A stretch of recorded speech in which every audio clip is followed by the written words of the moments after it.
بسم اللہ الرحمن الرحیم الحمدللہ رب العالمین والصلاة والسلام علی سید الانبیاء والمرسلین۔ السلام علیکم محترم ناظرین، ٹرو اسلامک وظائف میں خوش آمدید۔ ہمارے اس چینل پر آپ کو روزانہ مختلف روحانی اور جسمانی بیماریوں اور عملیات کے متعلق ویڈیوز دیکھنے کو ملیں گی۔ تو آئیے آج کی ویڈیو شروع کرتے ہیں۔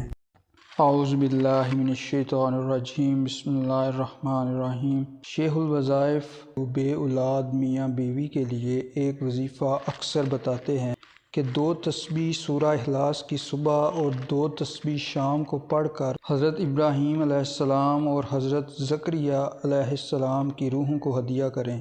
یہ 2 انبیاء ایسے ہیں جن کی اولادیں 80-90 سال کی عمر کے بعد پیدا ہوئیں، اور جو ان کی روحوں کو مسلسل چند ماہ چند مہینے ہدیہ کرے گا، اللہ پاک اولاد نرینہ بیٹے نعمتیں عطا فرمائے گا۔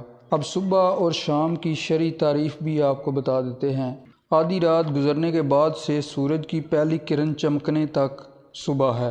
اس سارے وقت میں جو کچھ پڑھا جائے اسے صبح میں پڑھنا کہیں گے، اور ظہر کا وقت شروع ہونے سے لے کر غروب آفتاب تک شام ہے۔ اس پورے وقفے میں جو کچھ پڑھا جائے اسے شام میں پڑھنا کہیں گے۔ تو یہ وظیفہ آپ اللہ تعالیٰ کی ذات پر بھروسہ رکھ کر مسلسل کریں، انشاءاللہ اللہ تبارک و تعالیٰ آپ کو ضرور اولاد کی نعمت سے نوازے گا۔ ویڈیو آپ کو پسند آئی ہو تو اس کو لائک اور شیئر کرنا نہ بھولیے گا، اور مزید ایسی ویڈیوز کے لیے چینل کو سبسکرائب کیجیے۔ تو ملتے ہیں انشاءاللہ اگلی ویڈیو میں۔ اللہ حافظ۔